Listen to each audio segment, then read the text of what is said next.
Hi buddy, Enolram here.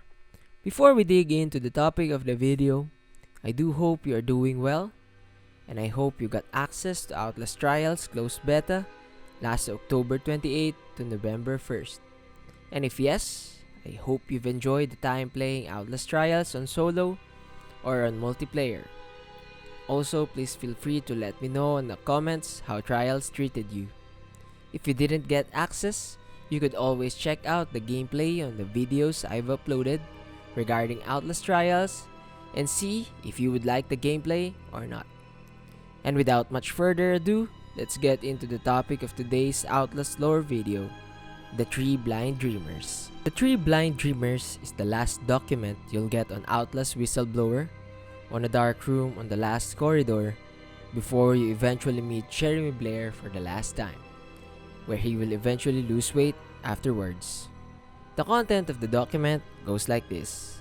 For now, I will only read the first part.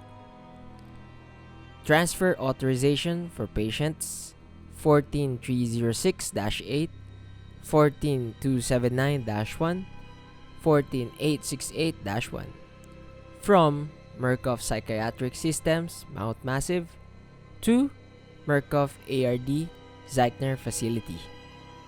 The 3 Blind Dreamers were 3 individuals that are not seen in the entire Outlast and Outlast Whistleblower gameplay. Reason behind is that they might have been already transferred to the Zeichner facility or already en route while the outbreak and tragedy happened, or is happening in Mount Massive, or way even before it happened. In this document as well, we can explore another mentioned Murkoff facility called Zeichner. But based on this document, they were formerly admitted at Mount Massive Asylum. There are other Murkoff facility aside from Mount Massive Asylum. We encountered in Outlast Comics the one called Spindletop. This facility is bought by Murkoff as one of Jeremy Blair's quote-unquote research through charity, where the initiative they had is to have a government contract to help the returning veterans cope up with PTSD. And also, this is where Chris Walker worked as a security guard in charge of the security cameras, where the Pauls investigated the issues of people getting lost and probably murdered.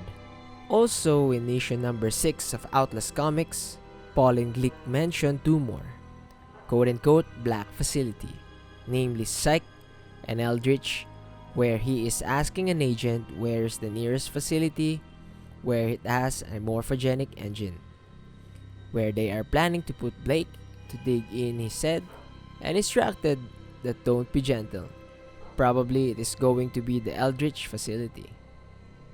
I have a separate lore video on why can Blake be a Wall Rider host based on this dialogue by Paul and Glick, where he has the possibility to conjure and take control of the Wall Rider.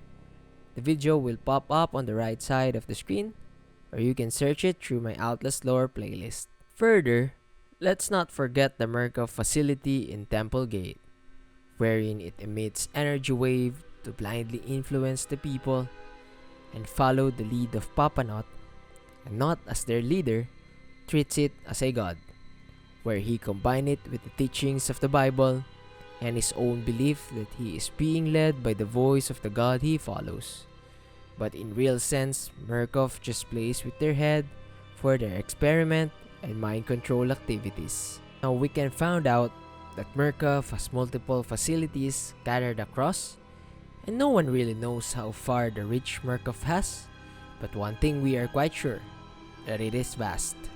Now going back to the main topic of the video, we can now theorize that the 3 Blind Dreamers are really dangerous and quite powerful, because based on the second part of the document 3 Blind Dreamers, they require triple black security protocol, including chemical restraint, physical restraint, and separate adaptive hyperbaric chambers are to be used at all time in transit. Also, chemical stimulation is highly recommended for all personnel within 500 meters of the patients, which is the 3 Blind Dreamers. With all that being said, we can add to the theory that these dreamers also possess some kind of psychic ability because they must be drugged at all times and should be in restraint so that they cannot perform any mental and physical move to the personnel. And also the personnel need to be chemically stimulated in order to protect themselves to a possible mind control or some kind of psychic or telekinetic ability that these dreamers might have. Psychic abilities are not a surprise to the Outlast universe anymore. First off, we are given a preview in Outlast 2 how energy waves can shut down a helicopter engine, kill birds and fishes, and even influence behavior of the people of Templegate. Also, we are given a preview of the Screamer in Outlast Trials. They emit some kind of wave that disrupts the player's movement and have you disoriented for some time. And take note that the trials happen during the war, and maybe around these times, the power of the Screamers were not yet fully harnessed, and they seem to need to use some kind of tool in their head, maybe to intensify the waves they emit, or still underdeveloped and might be under testing alongside with the reagents. So we can only imagine in the present time how these three blind dreamers got really powerful along with Murkoff's advancement to human research and trial. We are also given a hint by Helen Granat how promising this project with the three blind dreamers has and how they look forward to its potential compared to the Project Wallrider. As a part of the document called Beyond Hope in Outlast Whistleblower says, "We're all terribly excited at the obvious profit and potential of the new project. My researchers have combed through Wernicke's files and found no mention of the three lucid dreamers.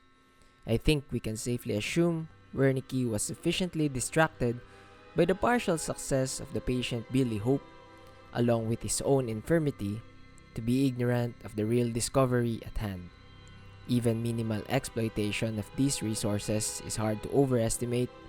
I only hope the new facility is sufficiently shielded to allow female staff so I can see what comes with my own eyes."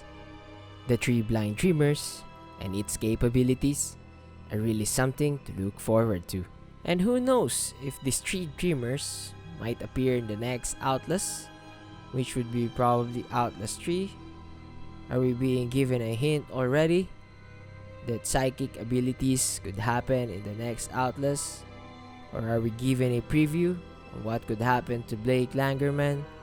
Will he also turn into a blind dreamer or be a possible host of the Wallrider? Only time will tell. What can you say about this lore and theory, buddy? Does it make sense to you? Or a bit far-fetched? Please let me know in the comment section. Thanks, buddy. Stay awesome.